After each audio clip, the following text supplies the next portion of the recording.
É muito, é muita imunologia. Estou vendo. Não tendo anticorpos contra nós, tá bom.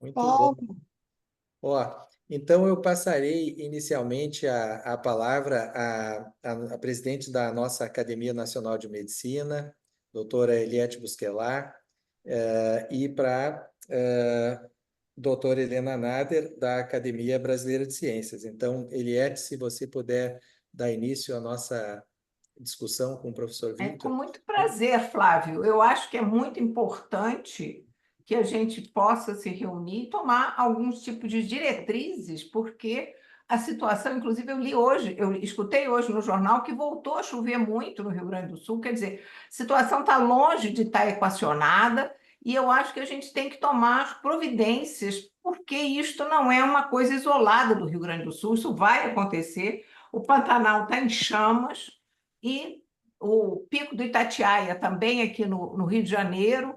Quer dizer, nós temos que tomar algum tipo de providência e de preferência junto com a ciência, porque senão vai ser mais uma confusão, mais um gasto de dinheiro que não vai dar em absolutamente coisa nenhuma. Então, eu acho ótimo que essa reunião esteja sendo feita, e é com muito prazer que eu gostaria também de ouvir a doutora Helena Nader, que é da nossa co-irmã, Academia Brasileira de Ciências, porque eu acho que nós temos que estar juntos entre saúde e ciências para que isto, evidentemente, seja mitigado e que a gente tome providências um pouco mais sérias do que a gente tem tomado até agora. Helena, obrigada, Flávio. Quero dar boa noite a todas e todos. Um abraço forte na Eliette, a nossa presidente da ANM, e dizer que para a ABC é bom a gente voltar a ser mais visível essa parceria que a gente tem já ao longo dos anos. E é uma tristeza que a gente volta por causa de um problema, né? Porque a gente poderia estar pensando futuros. É um futuro, mas é para remediar aquilo que não foi feito da maneira correta. O que eu vejo que para esse grupo, viu, Flávio e Eliette e todos os demais, a gente vai ter que trazer algumas pessoas também voltadas ao meio ambiente, como uma delas que eu lembrei já de sair, da Mercedes Bustamante, o Paulo Artacho, e propor, né? Porque o que acontece é que nós temos, e já caminhando para o final, nós temos legislações que não eram as perfeitas, mas que foram feitas e com muito trabalho, tanto da ABC, quanto da INM, quanto da SBPC, que foi o Código Florestal. E, infelizmente, esse Código Florestal foi rasgado praticamente, não só pelos governadores, mas também pelos prefeitos e pelos deputados, e não é no Rio Grande do Sul, é em todo o Brasil. Então, tudo que está escrito não é o melhor código florestal do mundo, mas não foi graças à ciência que ele saiu do jeito que a gente conseguiu colocar. Ciência na veia ali. Mas, infelizmente, isso se acentuou nos últimos anos e a gente está vivendo o reflexo disso. Eu vi que a Celina está aqui, não vamos esquecer o que aconteceu com Recife. Não foi todo o estado de Pernambuco, mas o ano passado Recife estava debaixo d'água, destruída. É, a seca da Amazônia, que a gente viu o Rio Negro seco, uma parte dele. Então, eu acho que é esse grupo de discussões, a gente vai poder gerar propostas que deveriam nos levar para os diferentes ministérios, né? Ministério da Ciência, Tecnologia e Inovação, Meio Ambiente, Indústria e Comércio. Eu acho que a gente, Ministério da Saúde, é óbvio, né?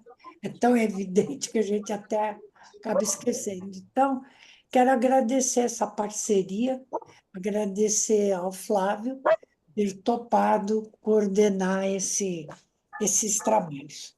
E ao Rubens Belfort, que está aqui representando a ABC. Então, vocês. Tem muita gente com dois chapéus.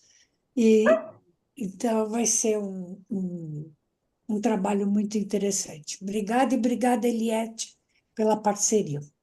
Obrigado, Helena.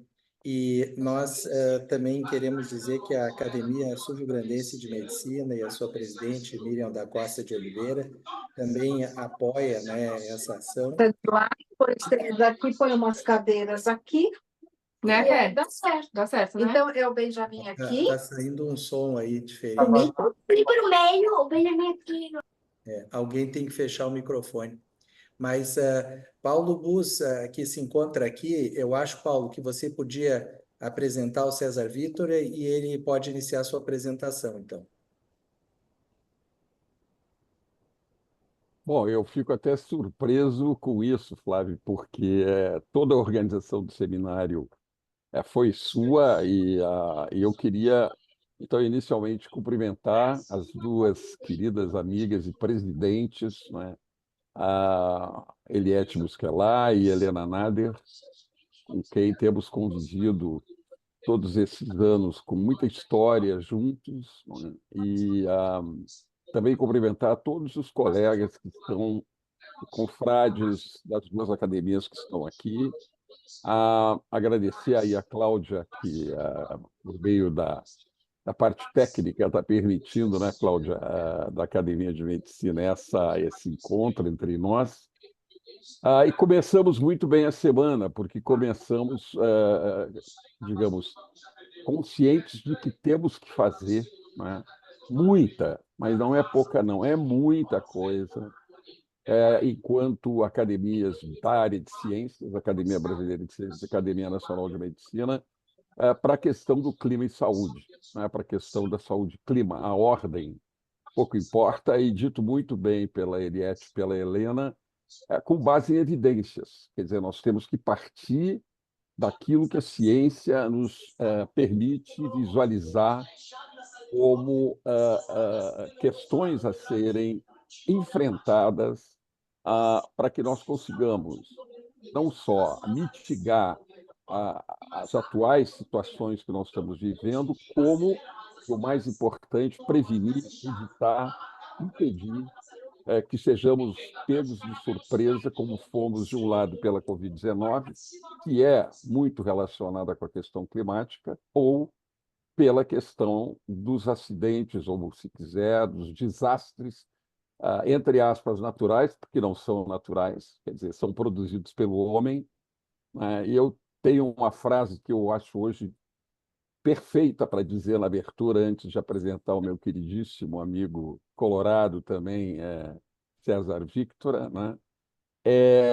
Que é o dinossauro, quer dizer, o meteoro somos nós.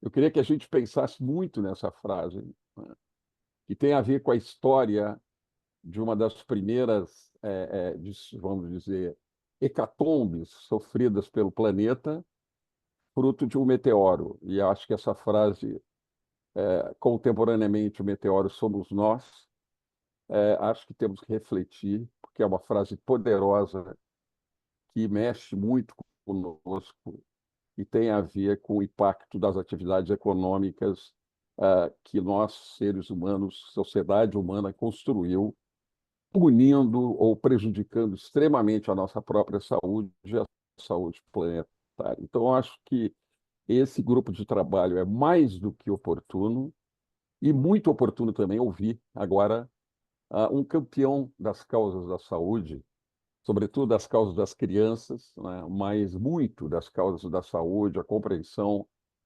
desse professor emérito da Universidade Federal de Pelotas, né, que ganhou o mundo pela qualidade do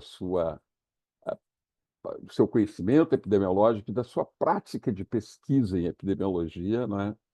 Construindo talvez um dos mais originais, uma das mais originais coortes para acompanhar a trajetória de vida e as questões de saúde nesta coorte que ele organizou desde o nascimento, eu nem sei quantos, César, mas de dezenas de milhares, talvez, de gaúchos pelotenses que você colocou nessa coorte uma das mais consagradas estruturas de pesquisa que o Brasil ofereceu, eu posso seguramente dizer, ao mundo, né?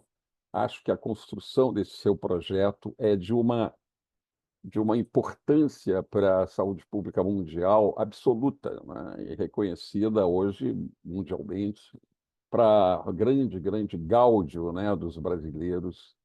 Então, apresentado assim, um pouco atabalhoadamente, mas com grande admiração, né?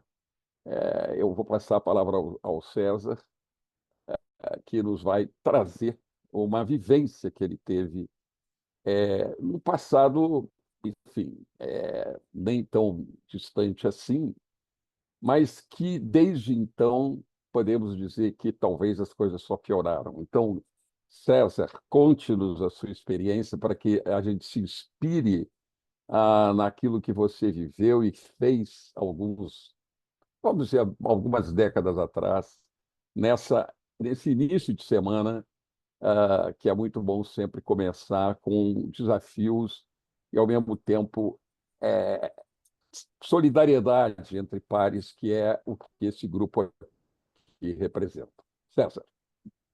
Oi, Paulo, muito obrigado. Obrigado às duas presidentes pelo convite, o Flávio, que propiciou o encontro, e tanta gente conhecida e tanta gente que eu admiro e respeito aqui na minha tela. O Flávio me convidou para falar, eu comecei a conversar com ele, quando ele me convidou para o grupo, e eu contei para ele da minha experiência na AGAPAN, né? Associação Gaúcha de Proteção ao Ambiente Natural. Então, se vocês me permitirem, a minha conversa ela é bem informal, mas eu estava dizendo antes da reunião aí, epidemiologista não sabe falar sem slides, né? Então, vocês vão me permitir apresentar aqui alguns slides sobre a minha vivência na AGAPAN. Só para confirmar que vocês estão vendo a tela cheia? Tá ok?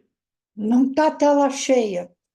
Não está a tela cheia, então vamos... Se você clicar em apresentação. Agora. Agora sim. Tá bom, pessoal.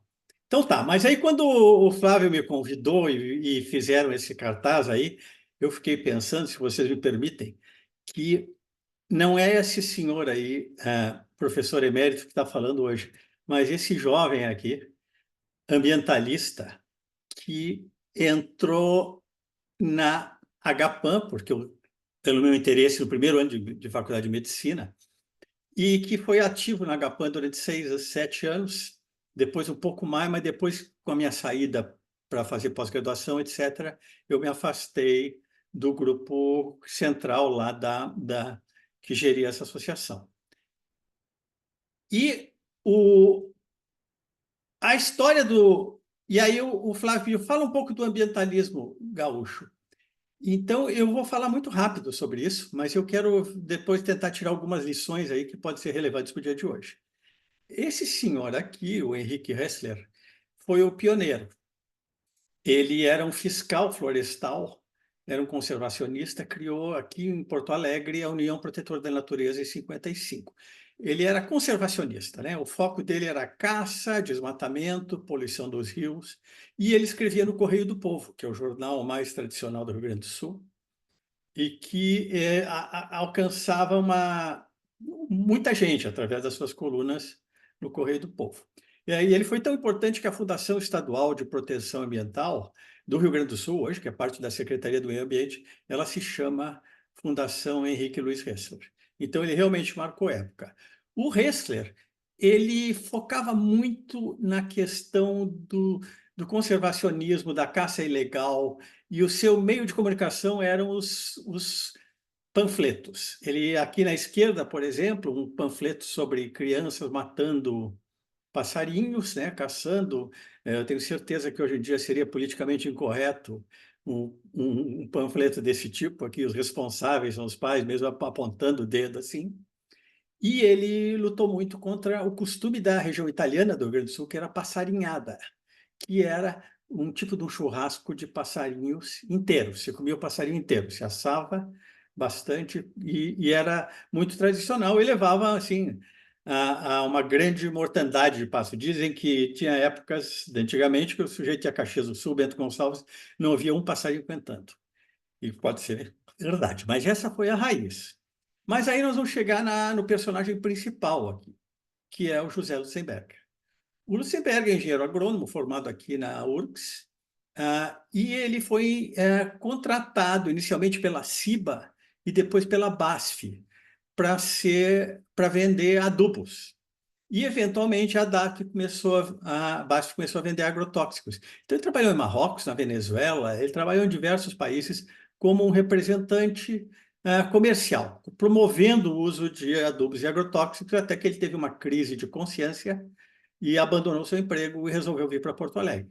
E em Porto Alegre, então, ele acabou sendo o personagem principal da Agapan, né, Associação Gaúcha de Proteção ao Ambiente Natural. Depois de uns 15 anos na Agapan, ele criou uma fundação, Fundação Gaia, aquela noção de que a Terra é um ser vivo, que as diferentes esferas da Terra, a biosfera, a atmosfera, a hidrosfera, etc., dependem uma da outra. E foi ministro do Meio Ambiente. Quando o Collor ganhou a eleição, convidou o Lutzenberger para ser seu ministro. O Lutzenberger sempre foi um cara muito polêmico, muito forte, opiniões muito fortes. E, obviamente, que não deu certo lá em Brasília, por uma série de razões. A principal que ele denunciou a corrupção no IBAMA, um tipo de um conluio entre fiscais e proprietários de terra na região da Amazônia, que os fiscais não fiscalizavam, ganhavam dinheiro por isso, denunciou e acabou saindo do governo. Então, esse foi o personagem principal. Eu vou falar um pouco mais sobre ele em seguida. Se vocês quiserem saber mais disso, tem um canal no YouTube da Helenita Malta Pereira, que é uma historiadora gaúcha, e que ela conta toda essa história e tem muitos vídeos interessantes. Inclusive, eu tenho que confessar que eu usei muitos dos slides que ela tem disponíveis ali para contar essa história, porque eu, enquanto participante pessoal dessa história, né, eu não tinha um acervo como ela conseguiu juntar. Então, esse site chama Lutz Global. Lutz era o apelido dele, todo mundo chamava ele de Lutz. E tinha duas outras pessoas muito importantes lá na Agapan. O Augusto Carneiro, que era ex-militante do Partidão, do PC. Embora a Agapan nunca foi partidária, isso é uma coisa interessante. Ele tinha uma vida prévia de atuação no Partidão. E a Hilda Zimmermann, que era uma pessoa muito dedicada à proteção dos animais, à prevenção dos maus tratos contra animais. Então, a Agapan era uma mistura de conservacionistas com ambientalistas. E eu vou também descrever isso aqui um pouquinho melhor depois. Eu fiquei muito surpreso no site da Helenita de descobrir que a fundação da Agapan ela se originou num grupo de naturistas que se reunia eventualmente, a maioria de origem alemã, e que queriam criar uma fundação naturista. E o Lutzenberger, que ia lá, então, vocês vão ver aqui na parte inferior desse slide, o Lutzenberger dizia, não adianta nós querermos fazer naturismo, se cada área que nós chegamos, os locais estão cada vez mais degradados. Vamos primeiro preservar o ambiente natural para depois ter onde fazer o naturismo, né? Dentro da sua lógica impecável, o Lutzenberger não adianta fazer naturismo se não tem natureza. Isso eu não sabia, eu descobri no site da Helenita. E aí teve essa reunião aqui. Eu era estudante do primeiro ano de medicina, eu li um aviso no Correio do Povo, uma notinha dizendo que vai ser fundada uma associação de defesa do meio ambiente. E eu, então, já fui lá, porque eu me interessava já nisso, eu já tinha muito interesse no meio ambiente. Na verdade, eu acho que eu queria fazer ecologia, mas não tinha faculdade de ecologia. E aí tinha biologia, mas eu achava que, não sei, depois, onde é que eu vou fazer ecologia? E aí eu entrei na medicina. Dentro da medicina, eu acabei na epidemiologia, que é, de uma certa forma, a ecologia humana, né? Já é definida também como ecologia humana. E essa foto na direita é a Helenita, essa historiadora a quem eu devo muito. Eu estava nessa reunião, eu estava lá no fundo, depois, no fim, a gente assinou a, a ata de fundação da Agapan, e eu fui um dos signatários. Tá? E a Agapan tinha, então, esse programa, isso aí é do Correio do Povo também, o slide, desculpe a qualidade do slide aí, defender a natureza ameaçada, né? A fauna, a vegetação, as matas, a atmosfera, águas, e lutar pela preservação, pela salvação da humanidade. Quer dizer, além daquele aspecto mais, assim, conservacionista, tinha também já esse pensamento mais avançado de que a humanidade estaria em risco. O meteoro está vindo, né, Paulo? E naquela época já estava, já havia essa premonição. Então, dentro da Agapan tinha duas correntes, tá? Do lado esquerdo, é o que eu chamaria o ambientalismo, né? Agrotóxicos, proteção das matas ciliares, banhados, etc., poluição, e a ameaça à vida na Terra, no sentido mais amplo, do qual o Lutzenberger era o principal porta-voz. E do lado direito era o pessoal conservacionista, que se preocupava com a caça ilegal, com a derrubada de árvores, com a poda de árvores. Foi uma grande campanha da Agapan, foi contra a poda das árvores urbanas em Porto Alegre, que era uma poda extrema, que praticamente decimavam a árvore, muitas morriam pelo excesso de poda. E a questão dos maus tratos de animais também, que eu mencionei que a Hilda Zimmermann era uma campeã nessa área aí. E o Augusto Carneiro também, esse era o trio que liderava a Agapan, também estava envolvido. Tinha uma certa história assim, os estudantes, por exemplo, como eu, a gente era mais do lado do ambientalismo, a gente estava preocupado com a questão mais ampla, e o outro grupo com a questão mais restrita, mas os dois são complementares, obviamente. Não diria que é uma competição, seriam duas correntes dentro do mesmo objetivo. E aqui são algumas lutas iniciais da Agapan, né? Esse logotipo verde ali no lado inferior direito foi desenhado pelo Lutzenberger. É uma figueira, né? Que é uma árvore típica da região litorânea do Rio Grande do Sul, e uma garça. Então, o Lutzenberger era desenhista também, tinha múltiplos talentos, ele falava 5 idiomas, ele tinha uma cultura botânica incrível, uma cultura geral científica incrível. E ele, então, desenhou esse logotipo. E aí, aqui algumas notícias de jornal, né? Sobre agricultura, no lado direito sobre o movimento ambiental, e aqui no meio foi uma foto icônica do nosso grupo, que a prefeitura ia cortar uma árvore centenária que ficava na frente do campus antigo da URGS, e um colega nosso do grupo subiu em cima e não deixou cortar. Claro que, obviamente, eventualmente tiraram ele lá de cima e acabaram cortando a árvore, infelizmente. Mas essa foto aí foi que criou manchetes pelo ativismo, né? Tipo um Greenpeace hoje. Isso aí em 1972, 73. E no lado esquerdo, embaixo, é a indústria de celulose norueguesa, a Borregaard, dentro daquele movimento de exportar poluição para países pobres. A Noruega exportou uma grande indústria de celulose para Guaíba, que é do outro lado, é na frente de Porto Alegre, né? Foi muito inundada agora também. E isso aí para nós foi uma tragédia ambiental, mas foi o que mais chamou a atenção para a Agapan. E a Agapan, então, fez uma luta ferrenha. O cheiro que saía da Borregaard, um cheiro de repolho azedo ou podre, era algo assim insuportável. E aí a população se revoltou, a Agapan protestou, o Estado acabou ouvindo a nossa argumentação e, eventualmente, instalaram uma série de filtros que eles não tinham instalado antes, porque era caro e achavam que ninguém ia se importar, né? Ou que ali que era um país pobre, onde podia ser explorado. E hoje virou Rio Céu, né? Ela mudou de dono, ela pertence agora ao Grupo Aracruz, e é uma das indústrias celulosas mais limpas do mundo, a gente não sente cheiro, tá? Então, isso aí foi um ganho concreto do movimento ambiental, e eu acho que isso aí ajudou também a garantir que a GAPAN era respeitada e considerada como um jogador importante nesse jogo aí do meio ambiente.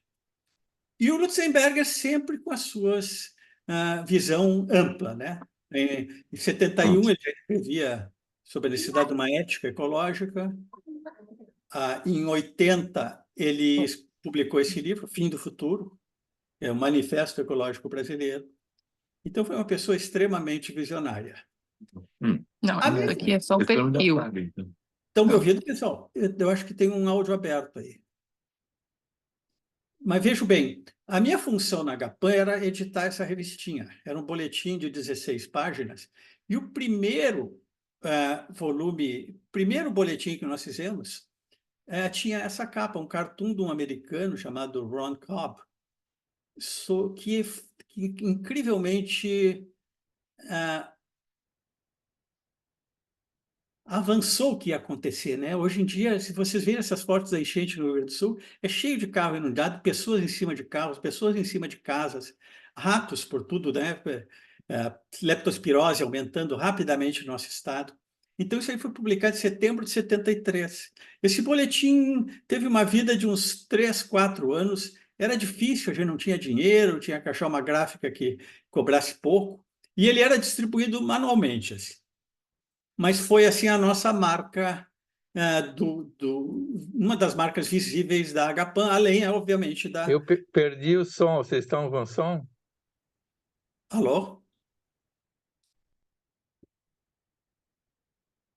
Estão me ouvindo, pessoal?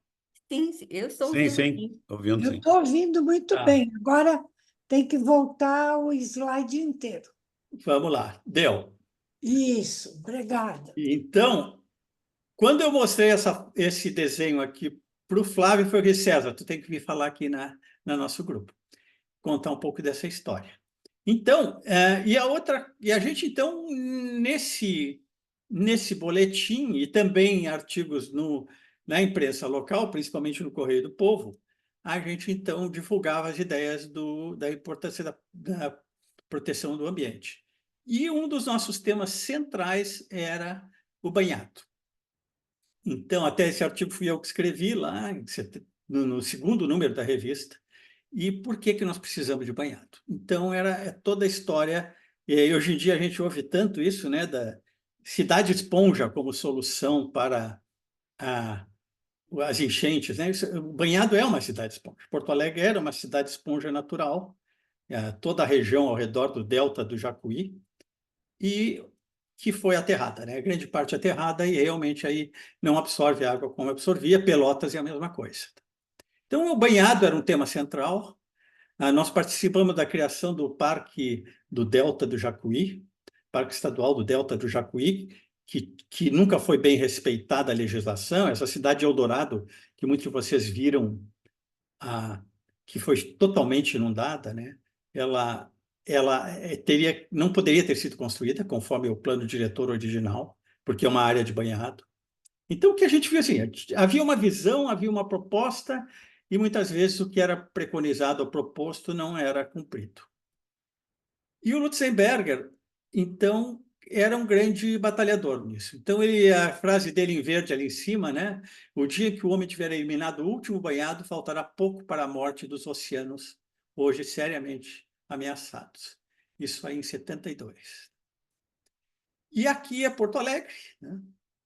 Ali é o estuário do Guaíba, onde tinha muitos banhados, ainda tem muitos banhados, e aqui é o que aconteceu agora com a enchente desse ano, que inundou não apenas os banhados, mas inundou boa parte da cidade. E o Lutzenberg realmente era prevendo, né? Ele disse, olha, não será o administrador que criar mais bairros, Anchieta ou Alvorada, quem será lembrado. Que são dois lugares que foram muito inundados, né? Alguns tiveram que sair, todo mundo, a população inteira teve que ser evacuada. Então, ele dizia que no futuro vai lembrar a população, lembrará o administrador de visão que soube conservar para os nossos filhos algo do grandioso que a natureza preparou. Então, realmente, essa previsão aí, essa previsão terrível acabou se tornando realidade. Eu agora queria falar duas coisas rápidas, e daqui a pouco eu já vou terminar. Nós tínhamos uma certa penetração internacional, além do Rio Grande do Sul.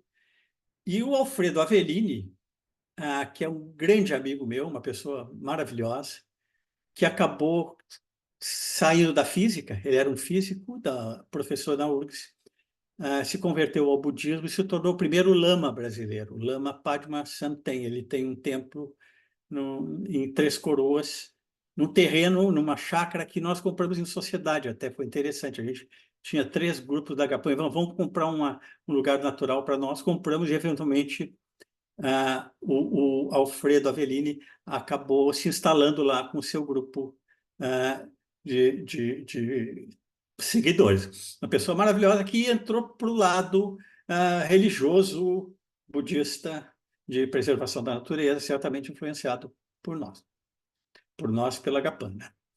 E esse aqui é um artigo que nós publicamos em Portugal. Aliás, esse é o primeiro artigo que eu publiquei na minha vida, fora os do boletim da Agapan, que a gente tinha um título bem presunçoso, né? Crise ecológica, sociedade industrial contemporânea e alternativas para o terceiro mundo, né? Terceiro mundo é uma linguagem bem assim do tempo, assim, da década de 70, 80, que hoje em dia já não se fala mais. E então nós tínhamos essa ligação com Portugal, e eu sei que tem colega da SBPC aí. Então, quando a SBPC criou a Comissão de Estudos de Problemas Ambientais, que eu acho que foi em 74, 75, eles queriam os ativistas dentro da comissão, eles não queriam só os cientistas. O Tundizi era o coordenador. Então, eles convidaram o Alfredo e convidaram a mim, que ainda era estudante de medicina naquela época, como, assim, representante, vamos dizer, da ala jovem do movimento ambientalista, mostrando como a Agapan já tinha visibilidade naquela época, né? Quando eles procuraram alguém do movimento ambiental para participar dessa comissão, nós escrevemos esse artigo na revista Ciência e Cultura sobre a Amazônia, publicado em 80, né? O papel da SPPC já também prevendo muitas das coisas que somente se agravariam nas décadas seguintes. Então, a Agapan tinha esse tipo de reconhecimento.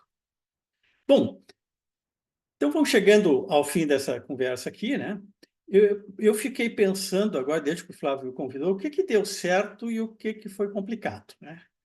Eu acho que deu certo que nós tínhamos um líder carismático, né? A ideia do champion, que no idioma inglês se fala muito, né? O movimento tem que ter um champion, alguém que seja visível e seja carismático. E o Lutz, sem sombra de dúvida, era o grande champion, e para mim é a pessoa mais importante do movimento ambiental brasileiro até hoje.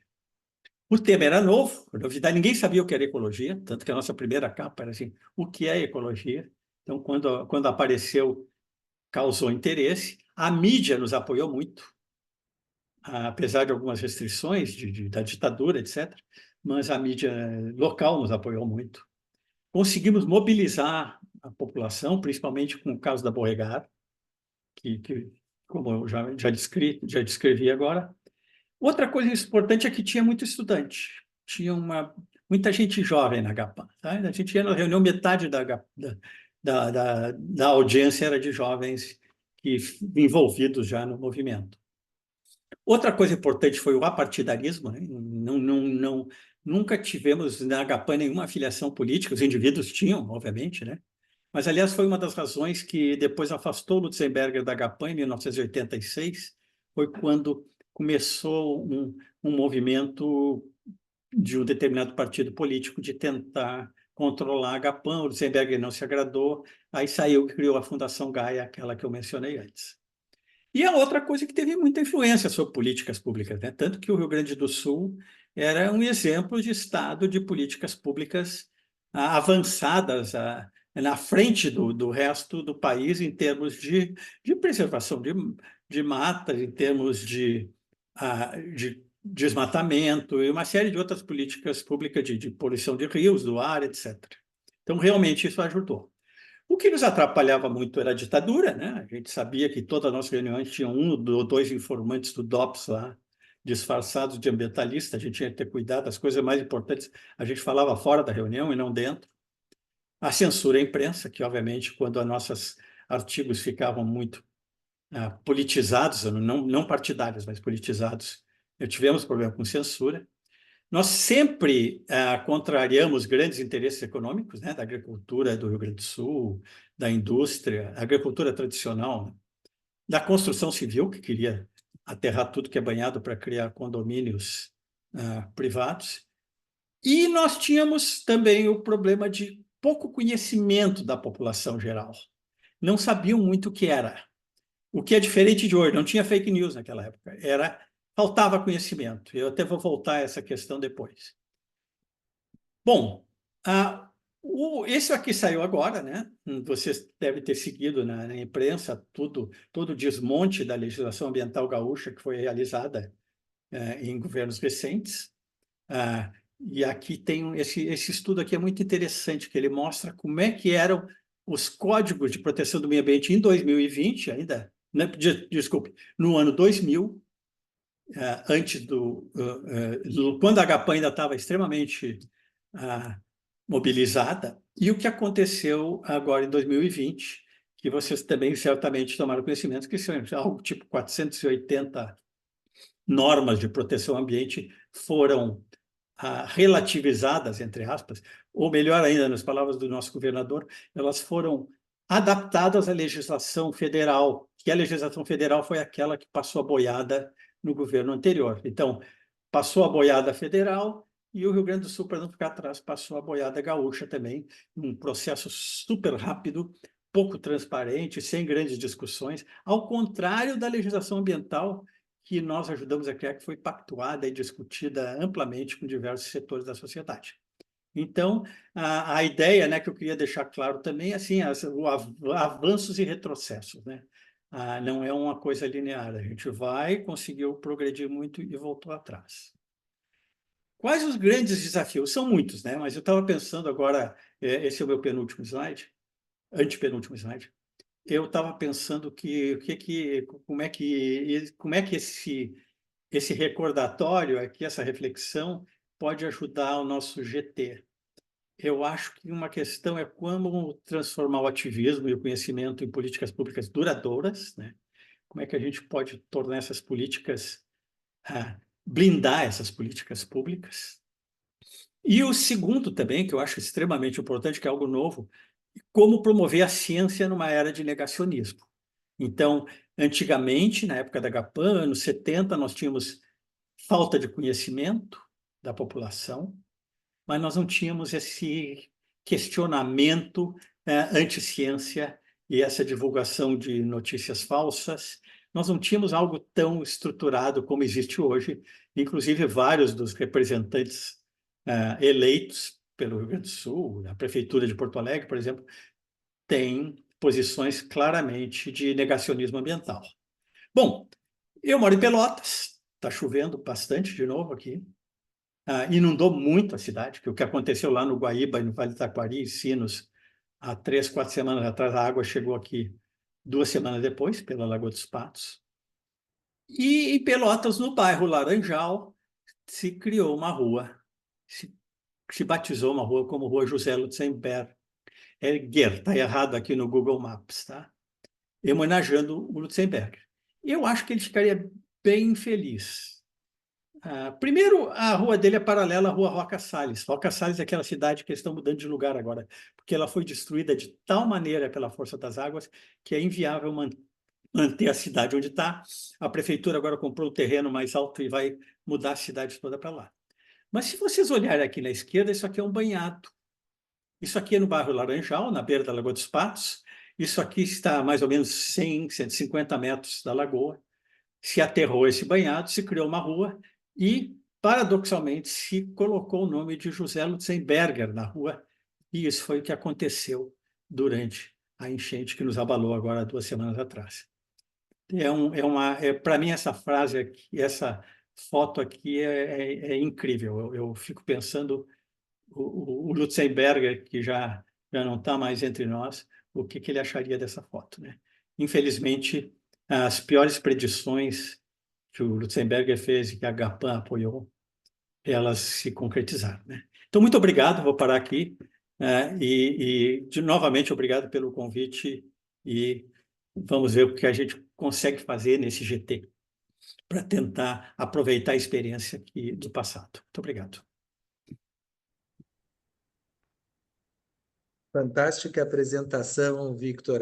É muito bacana a gente ver não só o conhecimento, mas essa tua participação nesses eventos fundadores e na construção de uma legislação que depois foi deixada de lado e que agora a gente está vendo aí cada vez mais as consequências.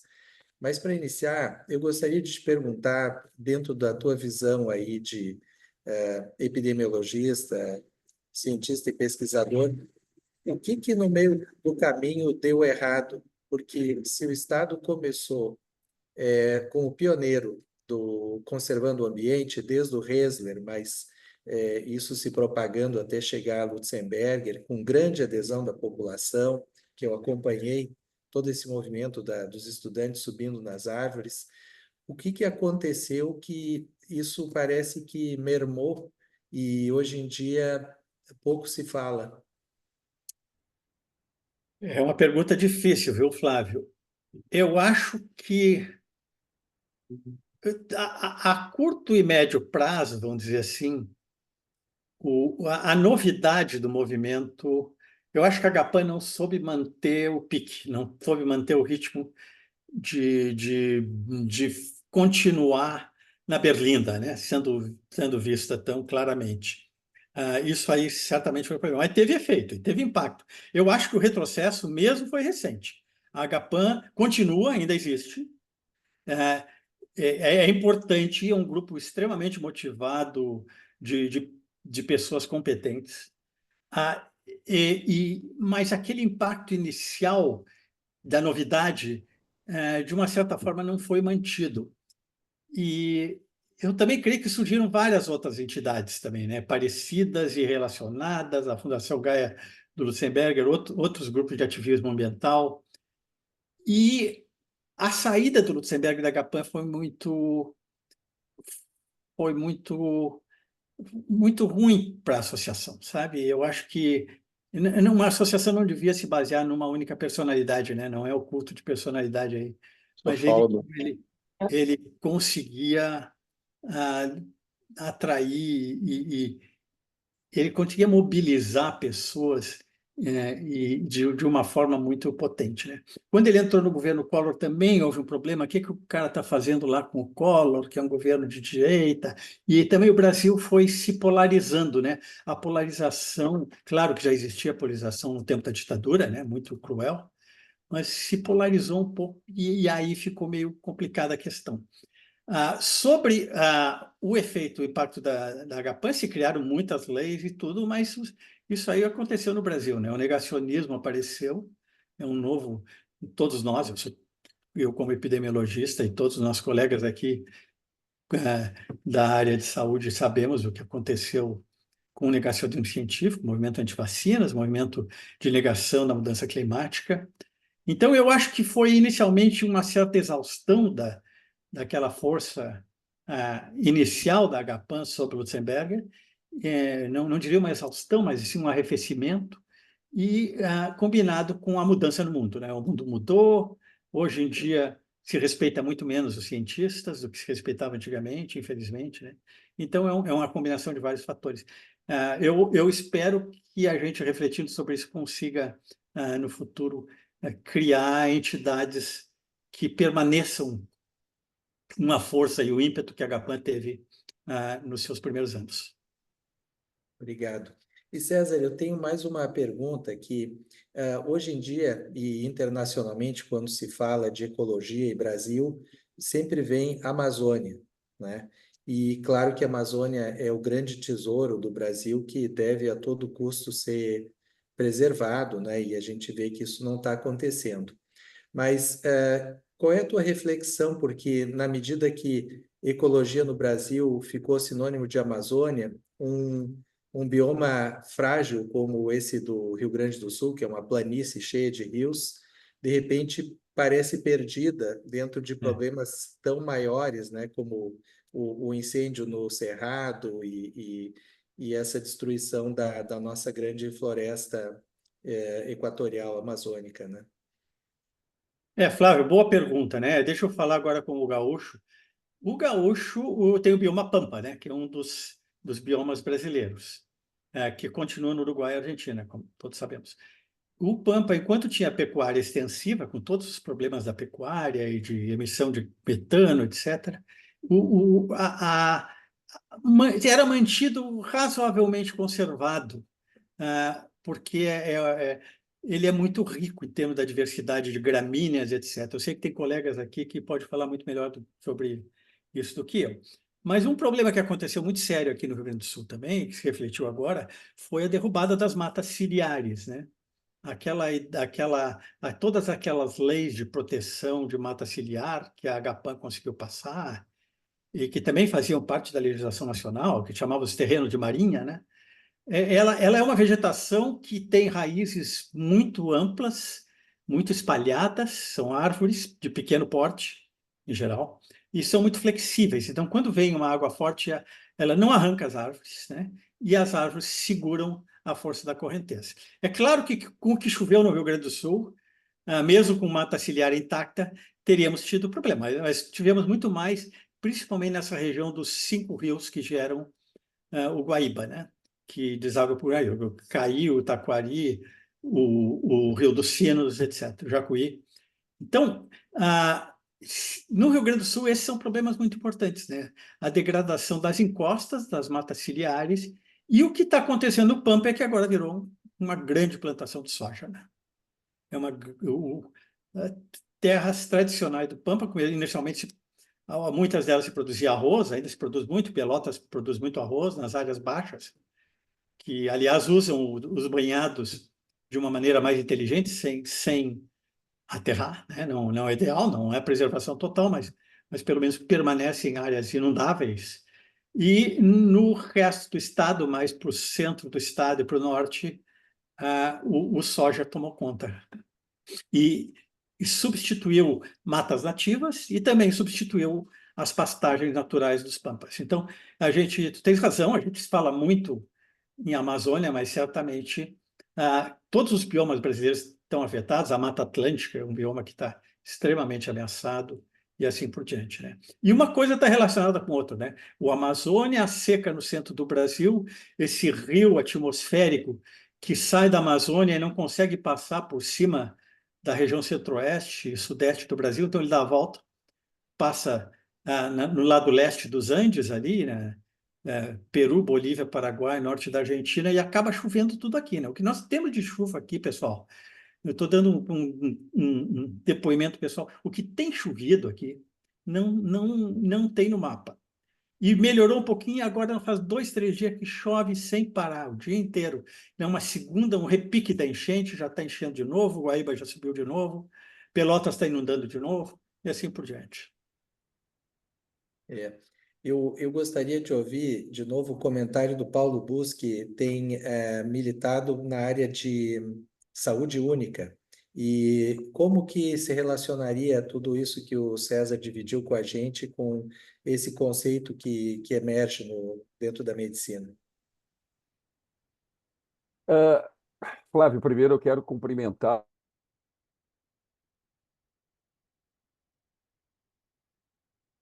o César. Eu fiz até um comentário aí, sabe? Uma melancolia tão tocante. Eu fiquei muito emocionado aqui, porque essa época eu ainda estava no Rio Grande do Sul, fazendo medicina em Santa Maria, e nós tínhamos em Santa Maria reflexos da Agapan. Eu recordo muito todos esses elementos que você mencionou aí.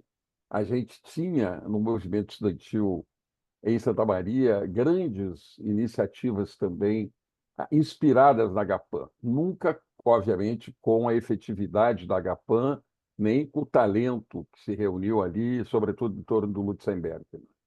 Queria dizer uma segunda coisa: o Lutzenberg foi o grande responsável pela Conferência Rio 92, né? Ele era o ministro do Meio Ambiente, e ali começou uma coisa que eu acho que nós temos que trazer imediatamente para a discussão, das quais o One Health é um pedaço, que é a questão da Agenda 2030, que é a questão dos Objetivos de Desenvolvimento Sustentável, né? É uma agenda em crise, né? É uma agenda subfinanciada, sacaneada, né, pelos países ricos que não se comprometeram com a agenda de financiamento da Agenda 2030, a agenda de Addis Abeba, né, que é o braço financeiro, digamos assim. E temos agora a Cúpula do Futuro, né, na Assembleia Geral das Nações Unidas, em setembro, um momento muito importante. E nós estamos trazendo, inclusive, para o Caderno de Saúde Global, Diplomacia da Saúde, dessa semana, um artigo fundamental, escrito pelo Jeffrey Sachs, que é um grande ambientalista, né? Um economista da saúde da Universidade de Colômbia e o coordenador do Earth Institute da Universidade de Colômbia, dizer que essa iniciativa, não é, Flávio, de nós trabalharmos, porque agora no Brasil também se restaurou a Comissão Nacional dos Objetivos de Desenvolvimento Sustentável, não é? Recriado pelo Lula, que havia sido simplesmente destruído pelo governo anterior. E o primeiro relatório voluntário nacional sobre a Agenda 2030 irá para ser apresentado no High Level Political Forum agora, lá em Nova York, dentro do Conselho Econômico e Social das Nações Unidas. O Sérgio Godoy, que é o secretário executivo, vai apresentar o relatório. Tem uma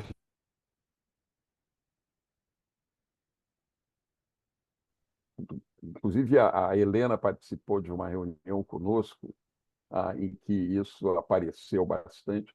Eu quero dizer assim, que a One Health é um elemento dentro que relaciona a saúde humana, animal, ecossistemas, particularmente focada na questão das doenças infecto-parasitárias, né?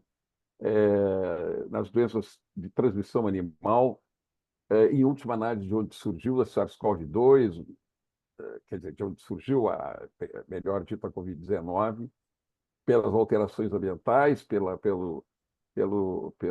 transmissão a partir do morcego para animais, para seres humanos, é classicamente uma doença relacionada com saúde única. Mas o que eu queria chamar a atenção, nós temos um papel, enquanto Academia Nacional de Medicina, enquanto Academia Nacional Brasileira de Ciências, enquanto Sociedade Brasileira para o Progresso da Ciência, para trabalhar no nível da Comissão Nacional do Desenvolvimento Sustentável.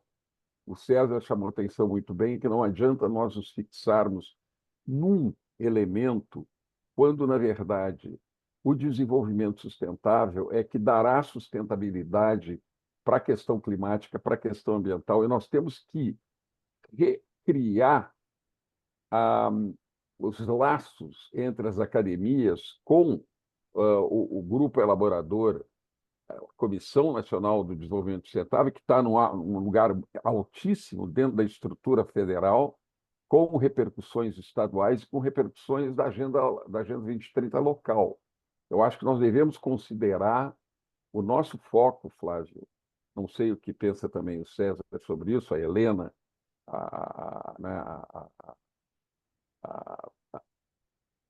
todos nós aqui, que o nosso foco deverá ser um compromisso de levar ciência para dentro da Comissão Nacional do Desenvolvimento Sustentável e das suas ramificações nas comissões estaduais e nas comissões locais. E a última coisa, muitas vezes nós vamos precisar da política da rua, não apenas da política dos gabinetes, da política do legislativo ou ação do judicial.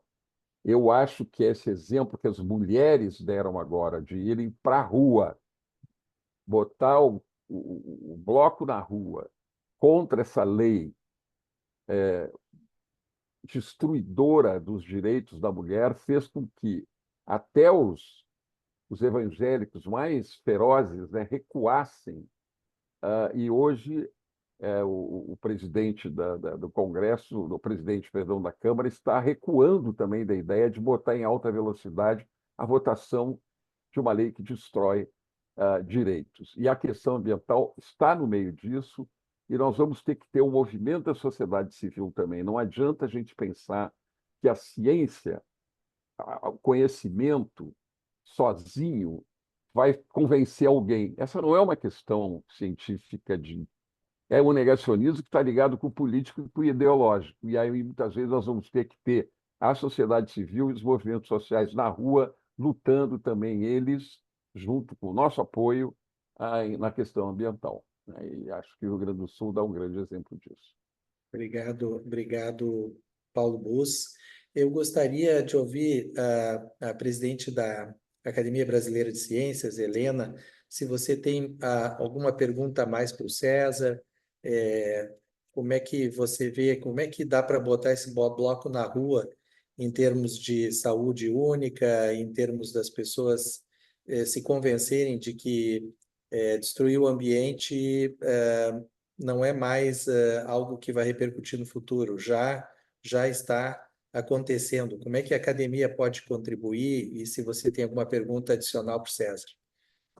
Bom, primeiro eu queria agradecer ao César e pedir, se é possível, César, que a gente gere um PDF dessa tua apresentação, porque isso vai ser muito importante para um documento.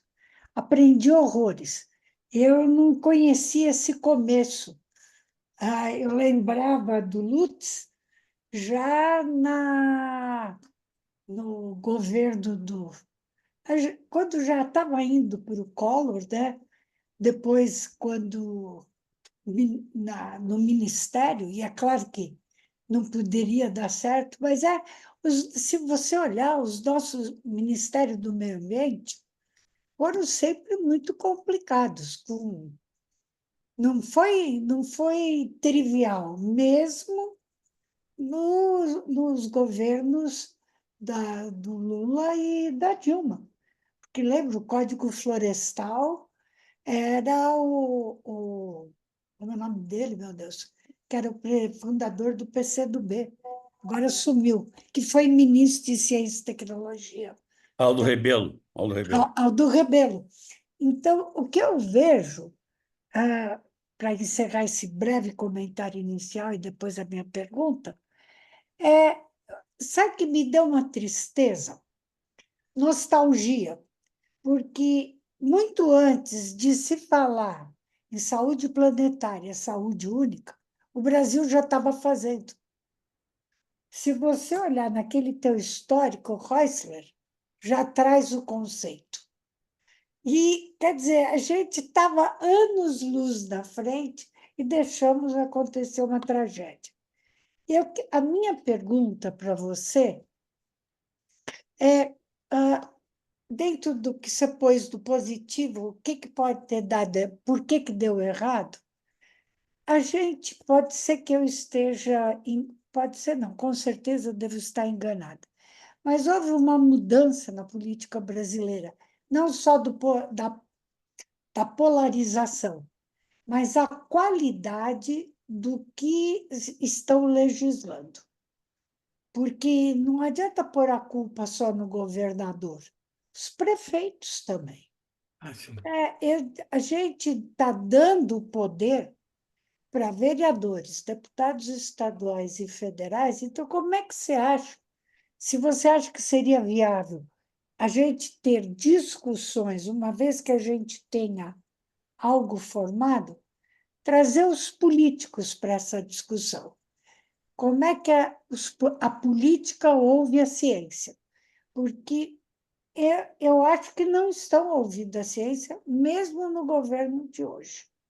Está ouvindo muito pouco.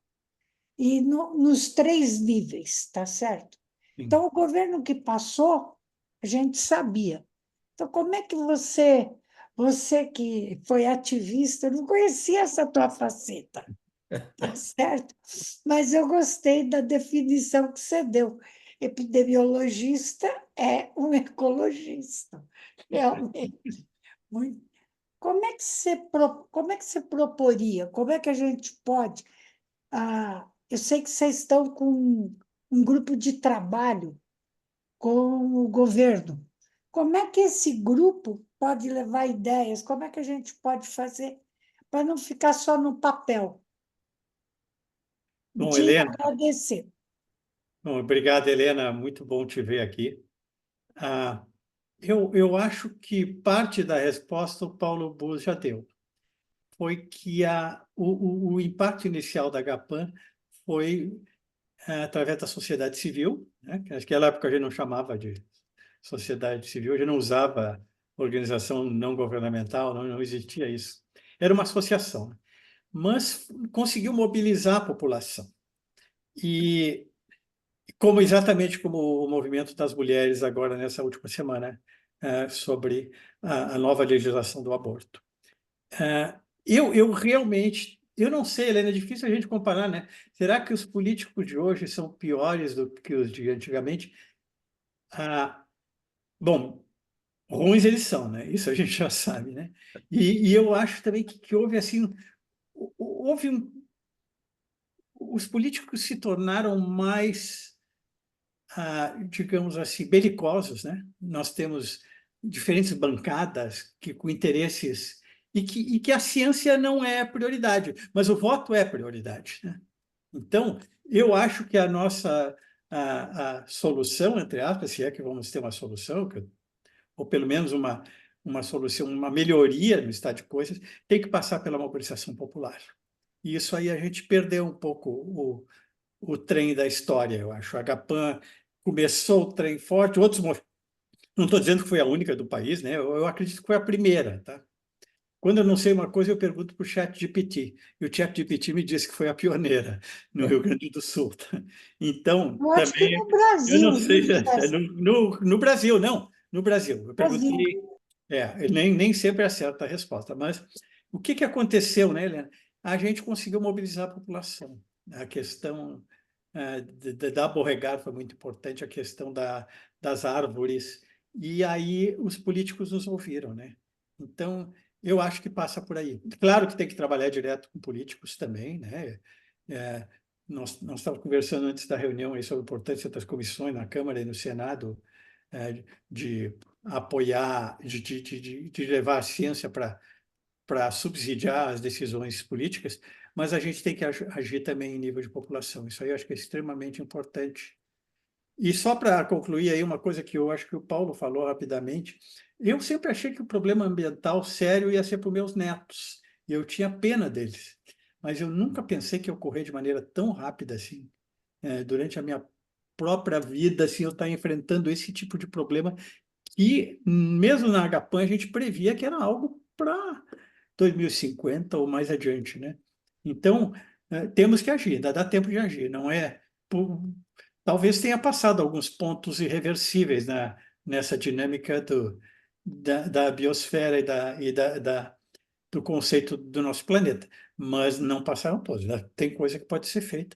E eu fico pensando que é um grande desafio, né? Como é que a ANM, a ABC, né, e a SBPC pode chegar mais perto da população geral, né? E conseguir apoio para essas causas junto com a sociedade civil. É claro que a nossa função é muito mais científica, mas como é que nós podemos criar uma aliança com a sociedade, com diversos órgãos da sociedade civil, e não apenas movimento ambiental, não. Estou pensando aí movimento das mulheres, movimento de diferentes grupos populacionais, defesa dos direitos indígenas, movimento negro.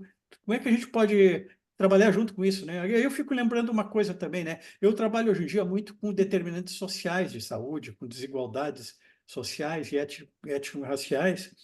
E aí teve uma questão do Lula, quando veio no Brasil, no Rio Grande do Sul visitar, e olhou e visitou pessoas, e aí ele fez um comentário até meio ingênuo, né? Ele não sabia que tinha tanto negro no Rio Grande do Sul. Eu levei um susto. Levei um susto, não sabia que tinha. Tem, entre os afetados pela enchente, tem, porque a enchente não afeta todo mundo, e os problemas ambientais não afetam a sociedade de maneira uniforme, elas afetam justamente os mais vulneráveis, né? Mas, Helena, eu acho que eu não tenho solução, mas eu acho que trabalhar com a sociedade civil e conseguir influenciar políticos via voto é muito importante. Então, eu passo para a Eliette, presidente da Academia Nacional de Medicina, para os seus comentários e eventuais perguntas para o César. Olha, eu gostei imenso da apresentação do César. Eu queria cumprimentar a Helena, que eu esqueci, porque eu estava meio chocada. Aliás, eu ainda estou meio chocada com o que aconteceu aqui, o que está acontecendo aqui no Brasil, e a situação que a gente está vendo, que a sociedade está mais ou menos anestesiada e que só reage a descalabros. Eu acho, por exemplo, que essa história do aborto, a sociedade está reagindo porque efetivamente nós estamos diante de um descalabro. Se não for uma coisa assim absolutamente calamitosa, a gente não está reagindo, sabe? E as pessoas fazem vista grossa para a maioria das coisas, inclusive porque eu concordo com o que o César falou, que a gente precisa efetivamente dos políticos e a gente precisa discutir com eles, mas é uma coisa assim, é um trabalho efetivamente de formiguinha, porque você precisa falar a mesma coisa muitas e muitas vezes, sabe? As pessoas concordam e está tudo mais ou menos, você jura por Deus que está tudo encaminhado, e você, quando se trata, por exemplo, de assinar alguma coisa, não está nada encaminhado. As pessoas voltam atrás, e eu estou falando disso, por exemplo, de uma experiência que eu estou tendo, muito simples, comparada com a situação do Rio Grande do Sul, que é a discussão, por exemplo, da residência médica, quem deve julgar a residência médica, quem deve, a respeito dos cursos de medicina, que são coisas assim extremamente simples comparados com a tragédia que aconteceu no Rio Grande do Sul, que está acontecendo no Pantanal, na Amazônia e aqui no estado do Rio. E hoje eu escutei também que a geleira do Himalaia está diminuindo, com isso milhões de pessoas não terão água. E você percebe que as pessoas, os políticos, não é só daqui do Brasil, os políticos estão assim, eu não sei, eu acho que eles vivem numa outra dimensão, às vezes, sabe? E que é muito difícil a gente atingir. Agora, eu estou absolutamente convencida que a gente tem que trazê-los e fazer o que se diz no interior do Brasil, água mole em pedra dura, tanto bate até que fura, porque eu não vejo uma solução simples, sabe? Porque eu acho que, com relação, por exemplo, ao Rio Grande do Sul, vai se tomar alguma decisão. Agora, não necessariamente, isso é que é mais horrível, não necessariamente uma decisão que impacta o longo prazo, mas muito mais uma decisão imediatista, que resolva, digamos, meia dúzia de problemas, as pessoas todas fiquem menos ansiosas ou menos complicadas, e você vê que as coisas não resolvem. Por exemplo, aquela coisa que houve em Brumadinho, aquelas das minas, até hoje não está resolvido, as pessoas não receberam o dinheiro que deviam receber, a situação não está resolvida, isso inclusive com indústrias privadas. Quer dizer, na hora que acontece, todo mundo vai para o jornal e não sei o quê, mas as coisas cansam, e aí as coisas caem num determinado status quo e nada é feito, e as pessoas se acostumam a viver daquela maneira. Então, o que eu acho que nós temos que fazer, na minha opinião, é chamar as pessoas que tenham possibilidade de entrada, tanto na Câmara como no Senado, e a gente sentar para conversar, nem que a gente tenha que perder muitas horas, porque é perder no sentido de que tem que ser repetido várias e várias e várias vezes, e não necessariamente funcionam. Mas a gente não pode deixar, por exemplo, o que aconteceu em Brumadinho, até hoje não tem solução. Se acontecer de novo, a gente já teve essa experiência antes, vamos ver o que... Mas as pessoas não conseguem ver que nós estamos caminhando efetivamente para um desastre. E eu acho que a população, de uma maneira geral, também não está convencida de que o problema climático é tão sério quanto é. Eu não acho que a gente tenha isso, o convencimento das pessoas, digamos assim, que não estão na ciência, que não estão na medicina, não sei se elas acham que o problema é dessa seriedade. Então, eu acho que a gente tem que trazer pessoas aqui. Eu gostaria, por exemplo, que a Marina, a Luciana e a Nízia tivessem falando mais do que eu ouço elas falando sobre, que eu as ouço falando a respeito, por exemplo, do que está acontecendo. Eu ouço pouco. Eu sou uma pessoa razoavelmente, digamos assim, informada, e eu ouço pouco. Então, acho que a gente tem que tentar trazer essas pessoas e ver o que a gente pode conseguir, porque senão, de novo, a gente vai ter uma uma reação paliativa que vai resolver uma coisa imediatista e que não vai resolver o cerne do problema. Eu queria, de novo, cumprimentar o César, cumprimentar a Helena e os meus confrades, Calil, Marcelo e Marcelo, Flávio, pela organização. Flávio tem sido incansável, eu, infelizmente, tenho participado pouco, mas ele tem sido incansável e ele merece todos os louros. Obrigado. E agora pergunto para o acadêmico Marcelo Morales, que quando que ele convocará o César Victor para fazer essa exposição no Senado e, quem sabe, melhorar as coisas por lá. César, parabéns aí pela sua apresentação. Fiquei várias vezes aqui pensando quanto conhecimento nós temos há quanto tempo, né? E a gente não incorpora, como as nossas presidentes disseram, nós não incorporamos. É só quando acontece o desastre. E eu acho que nós temos que, sim, ter a possibilidade de, viu, Helena e Eliette, de nos aproximarmos dos políticos. Não tem outra saída.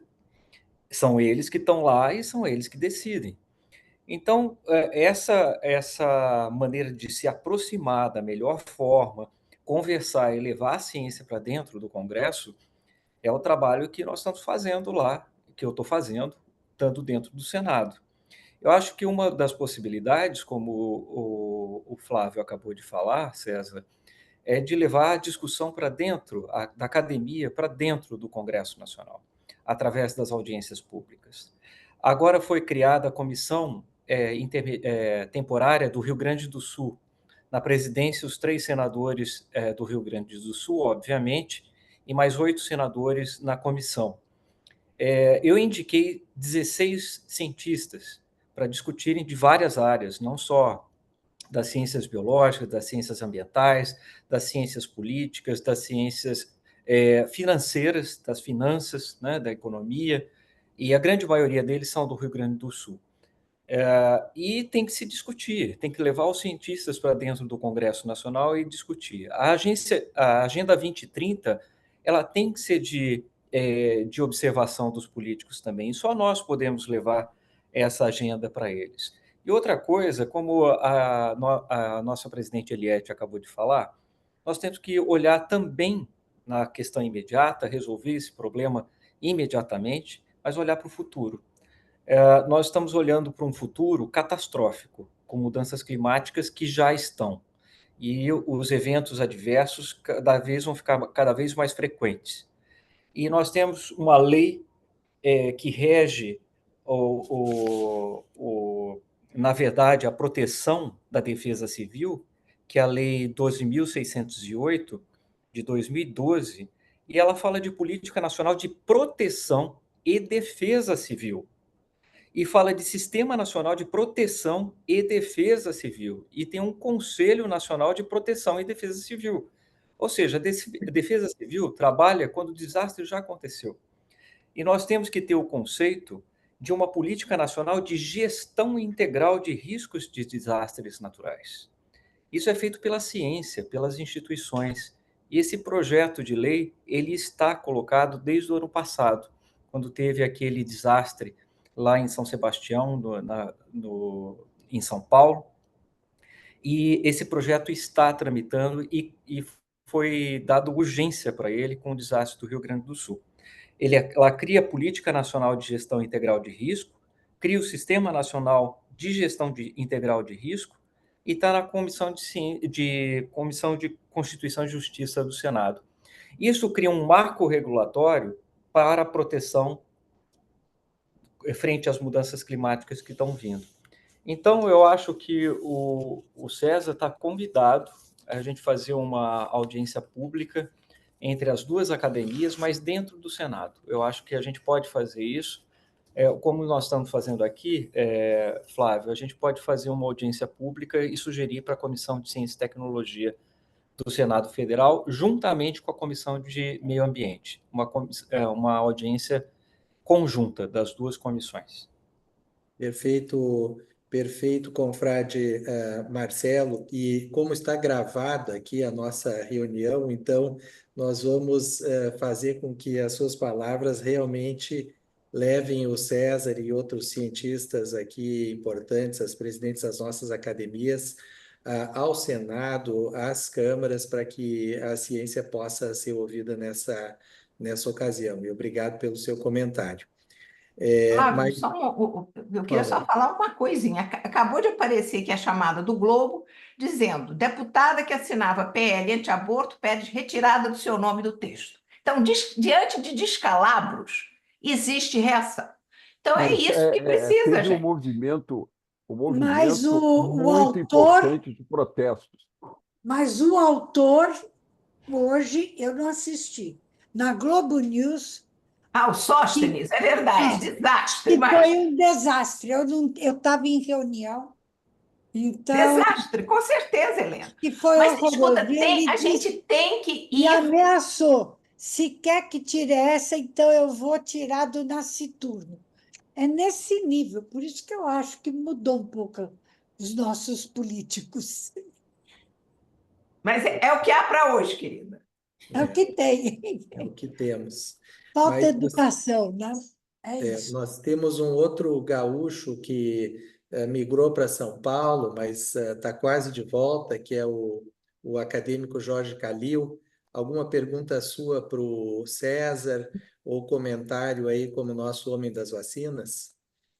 Em primeiro lugar, eu queria cumprimentar nossas duas presidentes, como sempre, muito ativas aqui, nos ajudando. Bom, o César eu acompanhei muito de perto tudo isso que ele falou. Nós éramos muito próximos nessa época toda aí e acompanhamos isso aí muito de perto. E, César, eu concordo com você quando você diz que precisa do apelo popular. Nós vimos essa lei do aborto que o popular motivou os deputados a talvez mudarem de opinião. Na verdade, o que a gente sabe é que os políticos, eles olham sempre para uma coisa só, é o voto. Então, se o que não tirou lá ele fez a lei e ele não tirou a lei, é porque ele acha que pelo nicho eleitoral dele, ele ganhou voto, ele não perdeu o voto.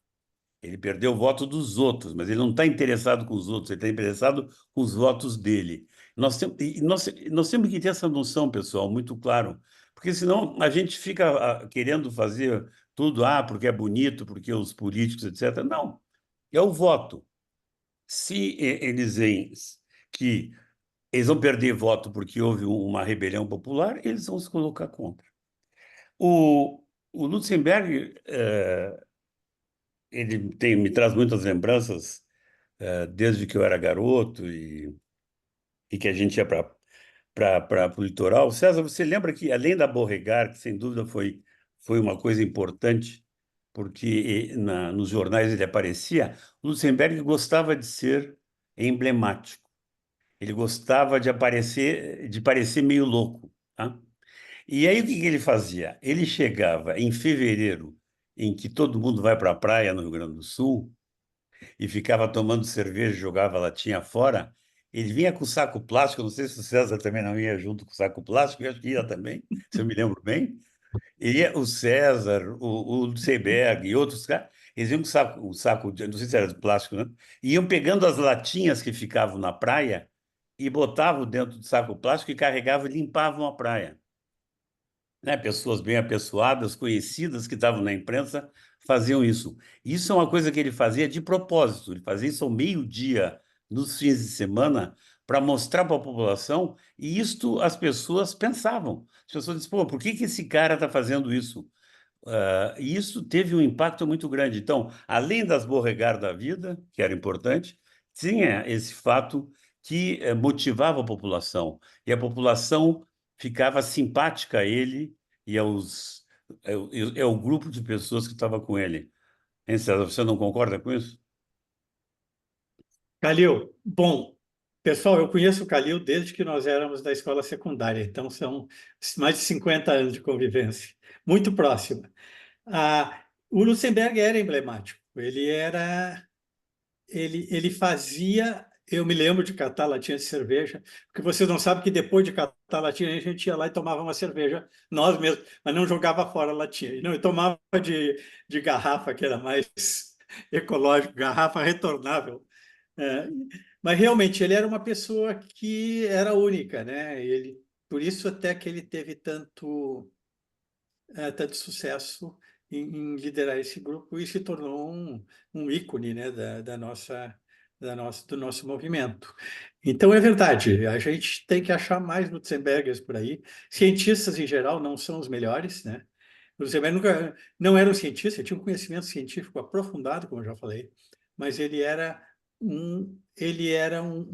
uma pessoa que lidava muito bem com a mídia, ele era polêmico, brigava com muita gente, fazia um certo papel de excêntrico, que ele era, digamos, ele era uma personalidade excêntrica, e com isso ele captava a atenção e conseguiu tudo que foi conseguido, né? Obrigado, Calil, pelas suas considerações.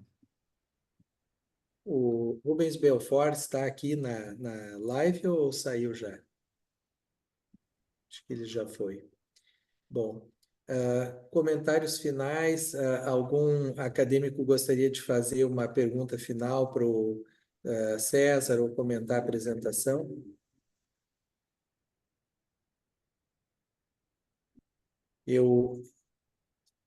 Não? Eu não vejo aqui mãos erguidas, mas então eu acho, César, que antes das presidentes fecharem a sessão, eu queria te agradecer mais uma vez, né? E dizer assim do valor aí que tem para todos nós, médicos e cientistas, ouvirmos as tuas palavras e o que é mais importante, esse exemplo que tu nos traz aí do teu alinhamento com essa causa na primeira hora, né?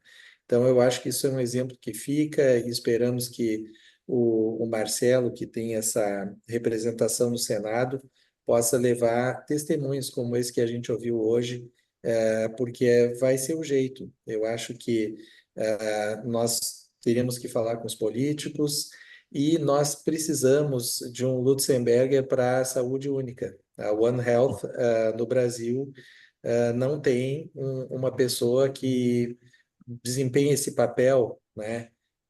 Mas se nós tivéssemos, nos ajudaria sobremaneira, né? Ter uma liderança com essas características.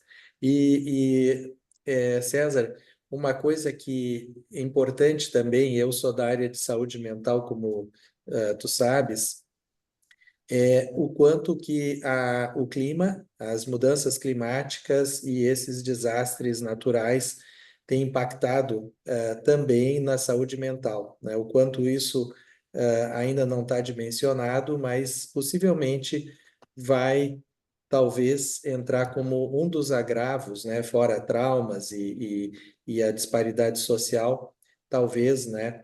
Venha a ser um dos agravos produtores de problemas de saúde mental. Queria ouvir você a esse respeito. Flávio, vamos bolar uma pesquisa para medir os impactos dessa tragédia sobre saúde mental. Pesquisa é fundamental para quantificar e, inclusive, dar mais visibilidade, né? Que a saúde mental é muito invisível, né? Muitas vezes, a não ser aqueles casos mais extremos, né, Flávio? Então, eu realmente estava pensando nisso. O que a gente poderia fazer aqui no Rio Grande do Sul para medir as consequências disso? Quando teve o 9 de setembro em Nova York, o Sandro Galea, né, um epidemiologista famoso da Colômbia, fez uma pesquisa linda sobre o impacto, linda e triste, sobre o impacto do 9/11 sobre a saúde mental dos nova-iorquinos. E eu acho que aqui nós temos uma oportunidade única de também fazer algo parecido e divulgar a pesquisa para mostrar que não é só encheu, a água subiu, a água baixou, comprou uma geladeira nova, fogão novo, limpou a casa. Não, tem uma consequência permanente sobre a saúde mental das pessoas, tá? Vamos conversar sobre isso, tá? Eu vou aproveitar aqui, antes que a Helena Eliette feche a nossa sessão, para agradecer novamente o espaço que me deram aqui. Fazia muito tempo que eu não falava sobre a HPAN, muito tempo mesmo. Então, foi um prazer poder compartilhar com vocês essas experiências que agora estão bem no passado, ocorreram há cerca de 50 anos atrás. Tá? Muito obrigado. Obrigado, César. Então, passo para Eliette e depois para Helena podermos fechar, então, a sessão excelente que tivemos hoje. Eu concordo que foi uma sessão excelente e me ocorreu, enquanto você e o César estavam conversando, Flávio, que uma coisa que a gente pode fazer é, inicialmente, nós temos na academia um assessoramento de imprensa. E é uma moça muito ativa, com muito boa entrada nos meios básicos de comunicação do Rio, pelo menos.